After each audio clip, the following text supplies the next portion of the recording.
Now I feel that I am whole by myself to where I can add to another. I've lived enough life for Brittany to where I can spill into a man and my children. Because a lot of women are married and depressed because they've never lived for themselves. They've always lived for someone else. That's who we are. That's who we are. We are here to live for other people in a sense. We are here to nurture and support other people. So all the way up until that time where you have to do that, you should be trying to figure out what it is that you want to do for yourself until you have to do that. Or if you are already in that point, you should find some time, at least an hour in a week, find a hobby, find something that's just for you.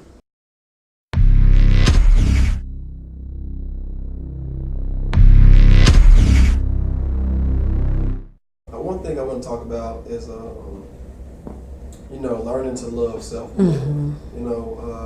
I've talked to a lot of women, and a lot of women that I've talked to, they deal with low self-esteem, and it's something that I don't know that they've been carrying with them for sometimes 5, 10, 15, 20 years. And I've always felt like it's time to try to resolve that issue and try to heal ourselves. Like what can Black women do to learn to just love self more? Like how can that process begin? Okay, I can just tell you what I did. Okay, first thing I did was embrace the fact that I was different from other people, and that's okay. We're not all carbon copies of each other. We shouldn't be. So first thing we should do is embrace who we actually are. We gotta get out of this cycle of sisterhood of failure type stuff. And a lot of women have to realize, Okay. A lot of women have to realize that some of the women that are closest to them are hurting them as well. They are keeping that cycle going or whatever. So for me, I spent more time with myself. A lot of people talked about me as well. Like they were like, what is Brittany going through? She didn't cut her hair off. Lord, she wearing these different clothes. I was a cheerleader for my entire life. I was in front of people for my entire life. Went off to college and cheered and wore little bitty skimpy outfits. Thought that's what I liked because that's what I did. Until I realized I hate this. Like I hate this stuff. For real. Like, what is this? Why am I doing this? My life was humble. I had never not made anything. I had never not gotten anything that I wanted. My entire life, all the way up until my sophomore year of college. I tried out for my university cheerleading team and I didn't make it. I didn't even know what life was. I was used to being Miss, everything because everything was handed. It started the whole cycle of me like breaking down who I thought I was and putting back together who I knew I was, what I didn't know. Cutting off unnecessary relationships. I used to have this thing where I felt like because my phone vibrated, I had to respond to it. No matter who it was, mother, I didn't care after a while. I didn't care if it was my mama, my daddy, my uncle, my auntie, anybody. If I wanted to be alone, I was alone for that moment. We have to realize like nothing on this planet belongs to us, like nothing. Your family does not belong to you. Your children do not belong to you. Even the air you inhale must be exhaled. Nothing is yours. So once you lose all the attachments, I think life gets a little easier. Once you realize like, this person may be in my life for this time, and then they may not be.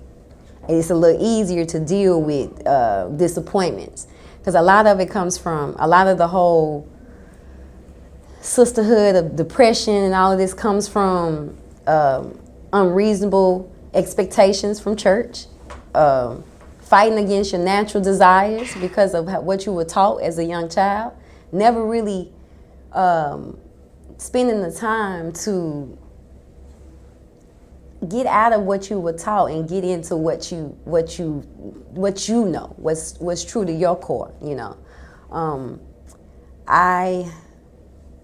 I used to tell my mom all the time, I want to travel. I want to see the world. I want to do that. Then I was also taught, sorry, Mama.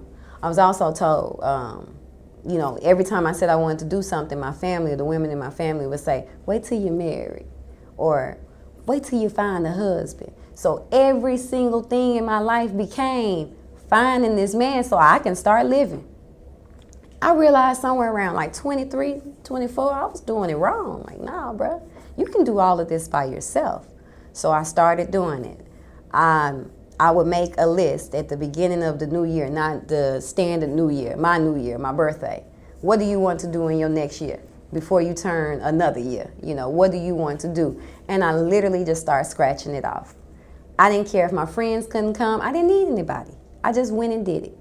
I touched a couple of continents, saw a couple of countries, got lost a couple of times, made it back safe. Mama, I'm good. But getting into what you want to do, that's what I wanted to do. I've been saying this since I was 5. I wanted to move to Hawaii, so I did. Even if I'm not supposed to be there forever, that's what I wanted to do for myself. Now I feel that I am whole by myself to where I can add to another. I've lived enough life for Brittany to where I can spill into a man and my children. Because a lot of women are married and depressed because they've never lived for themselves. They've always lived for someone else. That's who we are. That's who we are. We are here to live for other people in a sense. We are here to nurture and support other people. So all the way up until that time where you have to do that, you should be trying to figure out what it is that you want to do for yourself until you have to do that. Or if you are already in that point, you should find some time, at least an hour in a week, find a hobby, find something that's just for you. So, I think that's a good point. You know, learning to lose the attachment. Because I guess from birth, like that's what you're raised to do. Kind of always impress or impress somebody else, or learning to live according to somebody else's standards, whether that be a higher power, whether that be another man. Do you feel like that also affects like how women feel, not just about themselves, like it's like internally, but like body image is a huge thing, you know. As a former cheerleader, I'm pretty sure. Oh yeah, I went through that. I never went, first of all the way up until college, I never thought anything was wrong with my body until my cheerleading sponsor was like, bro, lose 5 pounds. And I was like, what? What's that? And then from that moment on, up until a certain point, that's all I thought about. Am I heavy enough? Am I thick enough? Are my breasts sitting up high enough? Am I desirable to a man? When I realized, well, are they desirable to me?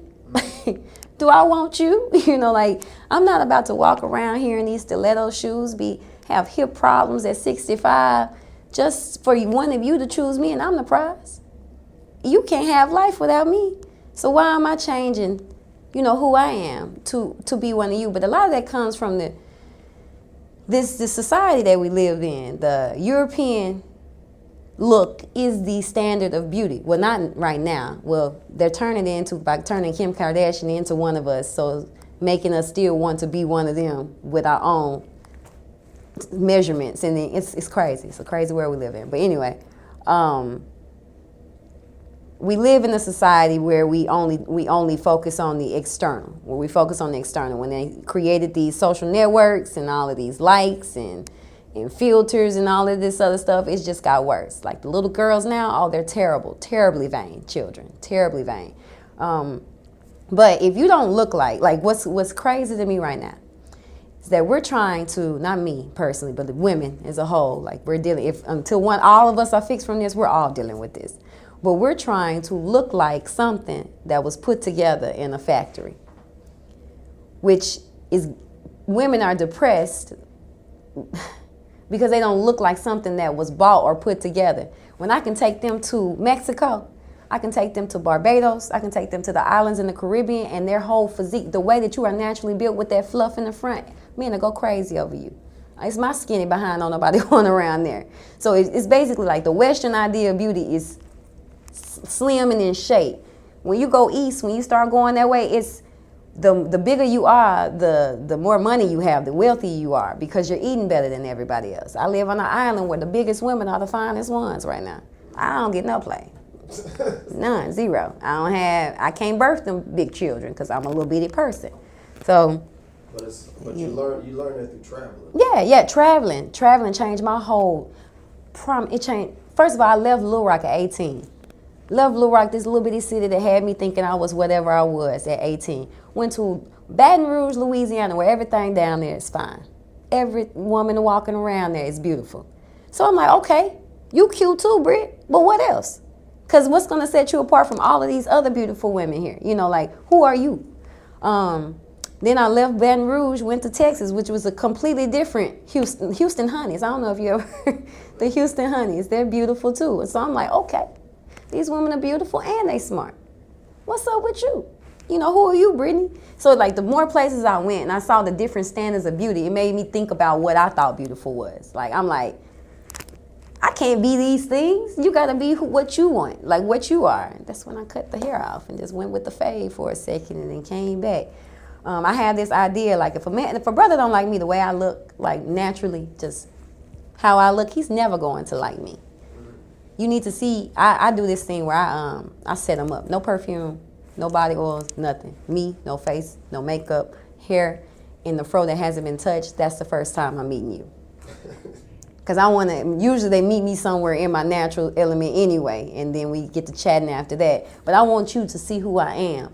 And over time, if I like you, I start putting, that's crazy, but over time, because you right now, you just a man to me, like whatever, you just a man.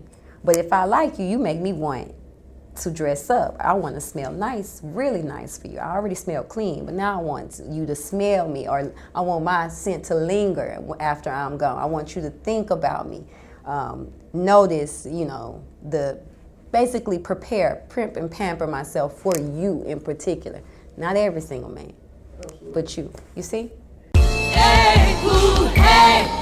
I got money on my mind, Donald Trump toupee. Warren Buffett with the muffin ass creme brulee. Everybody ballin' till they fall quick, wasting loose change like you played in that Chuck E. Cheese ball.